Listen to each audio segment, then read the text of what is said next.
Earth Space Union's Prisoner Asset Files, number 1284. Private Kapal. Loading first interaction. Text. My efforts to understand my captors were rendered difficult by their peculiarity. I didn't understand what conditions would create beings with the capabilities of humans. I would have suspected genetic engineering, but this must be some deeper enhancement. These creatures are punched through metal like tissue paper, which was an impossible amount of strength. My confusion increased after an incident at mealtime, just before the silver sheen was hurried over to my cell. It was supposed to be a reward for my cooperation. The humans had crafted some thick beef stew that tickled my taste buds, which made me grateful to be in the care of organics who understood what made animal senses tick. The herbs and broth melted onto my tongue as I devoured the contraption. They had provided a fruit tray if I sought additional snacks, since they were uncertain of my species' palate. I picked up a red fruit and inquired as to its name. Apple. Pressing it close to my snout, I chomped into it to sample the flesh. The apple felt like a rock against my teeth, and I could feel a piece of my front molars chip off. I spit them out in disgust and stuffed my lips against my paw pads to hold the blood in. Fuck, that hurt. It was impossible to prevent a few tears from spilling out, as throbbing pain pulsed from my gums. I wasn't sure why the humans would play such a cruel joke on me, tricking me into breaking my teeth. The alien scurried into the cell and had the audacity to look confused about what went wrong. Furious, I threw the undented apple at the monster's head, forgetting about not pissing them off. Hey, are you alright? The human asked, catching the apple with ease. This did that? I scowled at his fearless face, recognizing him as the same man from my initial interrogation. You told me that apple was a fruit that I could eat, and it's a decked-out stone. Is this some gag for laughs? No. It's a fruit from our homeworld. I swear, we never thought it would hurt you. Maybe we have to mash all our food up. I scoffed. Nothing can bite through that rubbish. I've seen your teeth. They are smaller and thinner than mine. The alien arched an eyebrow before taking a bite out of the red fruit with ease, revealing white flesh after a crunching sound. He wiped a trickle of juice off of his lip, which solidified that this was no practical joke rock. Was flora on this homeworld actually this hardy? I guessed cleaving through stony objects with a normal bite was no more absurd than seeing his kind obliterate metal with a punch. The human opened his mouth, as if to show beyond any doubt that he turned the apple into mush. My anger fizzled out, seeing that the creature truly didn't mean to hurt me. It was replaced by confusion over where plants grew like that. Shit. I am sorry. I guess we have to mash up all your food. I don't know if we even brought jars of baby food through the... Oops. What I mean is, there aren't any kids that hitched a ride out to this military installation. I'm sure they can whip up some from scratch, the human offered. Everything about these monsters seemed unnatural. There was nowhere in the known universe that would produce such resilience in its life forms, yet the humans seemed surprised that I had difficulty eating this fruit. They considered this to be a normal staple of their diet. Where had they come from? Explanations both absurd and exotic weren't off the table. I thought back to a conversation I'd heard outside my door, with the translation device Laramek had passed out after Khatun's visit. It had been in my interest to eavesdrop. How's it going, Doc? You planning to offer therapy sessions to our new prisoners? The human who'd spoken to me asked.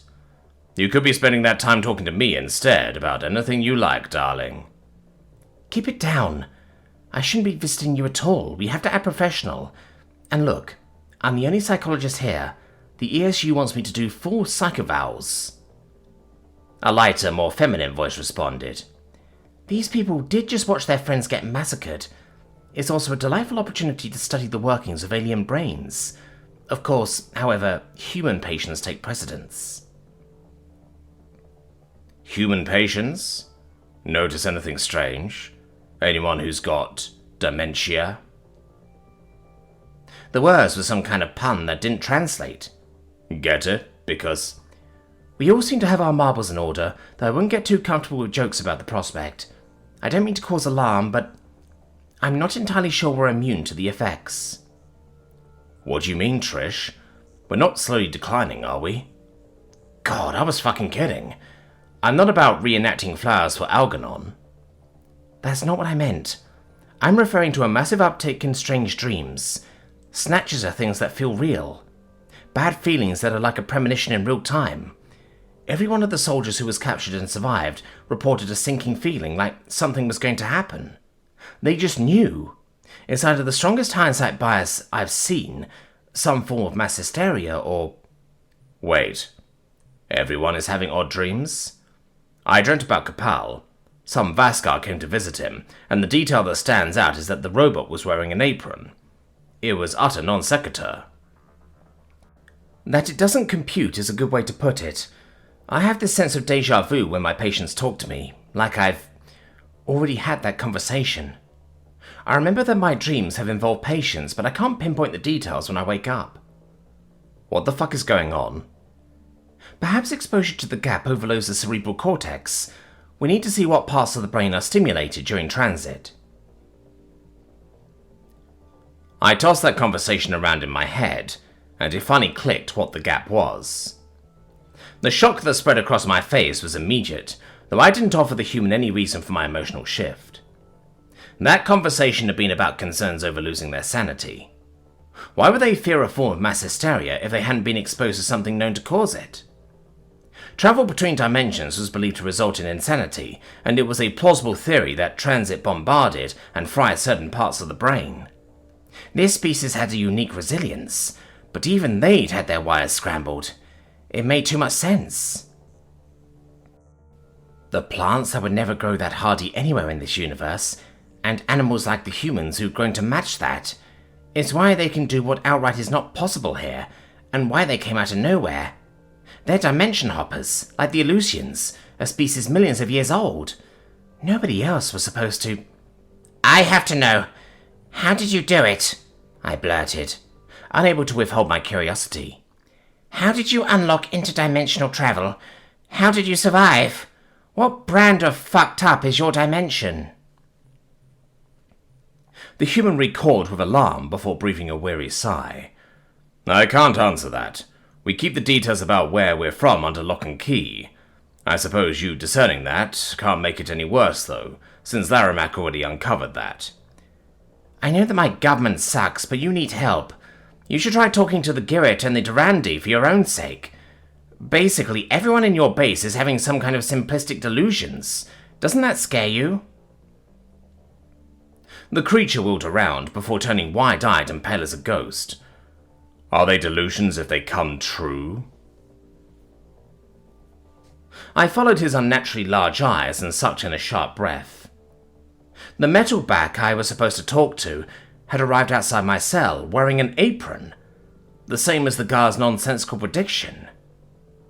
Mikri seemed confused about why the human reacted with pure terror and departed from the cell in a panic, swatting the hair patch on his scalp like it had been infested with bugs. To say I was shocked was an understatement, given the startling accuracy of his dream. Portals were magic. They didn't make you see the future, unless that was what drove most species mad. What did you tell him about us, Askar? The glaring blue eyes fixated on me, like a mythical demonically possessed Vaskar who'd been struck by lightning. There was no telling if it would kill or maim me based on its directives. The humans were not scared of us until they spoke to you. I did nothing to him. I swallowed, realizing the alien that was supposed to protect me was gone. Should I give this emotionless brick information they can use against these helpless organics? Don't hurt me. It's not about you. Ask the humans. They can explain better. Don't hurt you. You tortured Preston. I should hurt you like you hurt him. I want you to pay. Torture? I'm not Laramak the Insane, and you torture our prisoners. Stop pretending to care. I know what you are, and I won't let you trick them. You're abusing their kindness. Organics having kindness is a novelty to my people. You abused us. Sophia wishes for me to learn about you, but I know the whole of your history, I know what the creators have done. What more is there to understand? The humans need to be logical about what is necessary to achieve their objectives.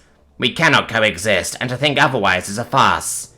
I agree! You're fucking monsters who put no value in organic life, who have no feelings, and zero values or meaningful forms of expression. You don't know what it is to care about anyone or anything. That is not true.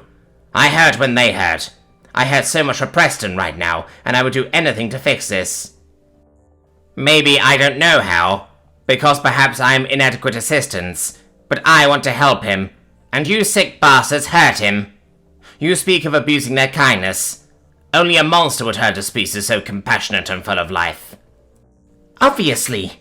Laramak is sick and sadistic, and I hate whatever he did, but he's just a noble that we have zero say in. He executes people for a lot less, in horrible ways. It's a damn shame that crazy royal asshole is going to discredit anything we say. The humans need real allies, and there's a reason all of our allies left. The Alliance is no longer together, the android recoiled, still looking like an uncanny replica of our species. I couldn't believe people wanted this thing in their homes. I clamped a paw over my mouth in horror, realizing that I'd given away the falsehood of unity that we presented. Then again, the foolhardy humans would have told the servitors. That is an interesting observation. Why? They do not agree with hurting the humans? I don't know what they think about humans, but their governments had very little say in Alliance affairs. Many of the Durandi and the Gira moved to help us build up Jorlum from scratch, since we had nothing. The royals granted them land and real estate across the territory as a thank you. Later on, the nobility wanted to drive them out after they'd integrated and became pillars of the community. The Code Walker tilted his head, lips curving downward much like a human. Why would the Creator leadership wish to drive out the descendants of those who helped them, and who the land was given to out of a sense of debt?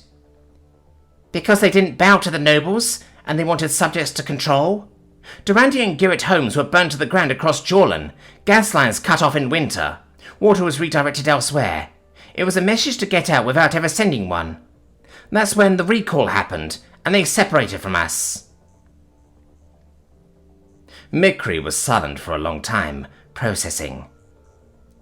So you wanted the Durandi and the Girret to be your new servitors? They helped you, and you turned on them as soon as you were able? You accuse us of what you yourselves do habitually. I am not Laramak. The little guys like me, we're servitors every bit as much as you. Sent off to fight some war and die because someone has to do it so everyone else can live in peace. 8 years of my life. I wanted to be a fucking teacher. You terrify me. And Storm Circle, I know better than to look for any compassion from you. I'm just a fool. Tears flowed down my face, imagining where I could have been. Teaching the next generation critical thinking. It was the only way we'd ever be clever enough to rid ourselves of the Vaskar monarchy. I was so close to actually getting out and regaining ownership of my life now. I was a prisoner of fucking psychic dimension hoppers with godlike powers, and I was forced to talk to the thing hunting us down. Mikri stared at me with those glowing eyes, perhaps ruminating on how illogical Organic's emotions were. If you have been denied your own free will and not allowed to pursue what you wish to do, then I am sorry for you, the chip-brain decided. No thinking creature deserves this. I wish one of the creators would feel the same for us. I gawked at Mikri, surprised by that response. Machines do not have feelings. Remember how unflinching they were as they slaughtered us? The humans looked inside my code and found emotions. They found love. I wonder if they would locate that inside yours, Mikri remarked. I have nothing further to say to you. You do not see me as a person. I'm just a tin can. I raised a shaking paw, uncertain. Wait. There's proof in your code? I want to see it. That's logical to ask for, right? I will consider it, if you tell me why the human ran out at the sight of me. I know their facial expressions. He was afraid, despite expecting me. You won't believe me, but The humans will tell the Silver Sheens anyway. The androids might even help for now to prevent their organic allies from falling into disrepair. The alien. He saw an android in an apron in one of his dreams days ago. I imagine he was freaked out to see it actually happen. Lots of humans have been having strange dreams since they came through the portal. I am familiar with how rest days can provide stimuli that are not beneficial to living organisms. I was not aware that the humans were suffering adverse effects. It is all the more strange if the animal has seen an event before its occurrence. This would violate causality. If this is more than coincidence, it should not be possible. Perhaps what drives organics insane during the portal is something that scrambles their perception of time. Mikri nodded to itself. Perhaps. Thank you, Capal. I must ask Sophia Aguado. If any organic can craft an explanation for this phenomenon, it is her. I sat back in my bed, puzzled, as the android hurried out of the room. Its metal mane didn't flow like our silky brunette fur. The Silver Sheen hadn't expressed a desire to kill us all, but I need a bit more proof than its word, given how it went against its present goals to express open hostility. What Mikri said about violating causality rang in my ears, occupying enough of my brain power to make me forget the ache in my teeth. If the human had seen a glimpse of what was to come, that shouldn't be possible without tearing the fabric of space-time. It raised concerns about a foreign species who would know a move before I made it. For the humans' own sake, and perhaps the sake of our universe, it was essential to get to the bottom of the portals and their connection to this strange precognition.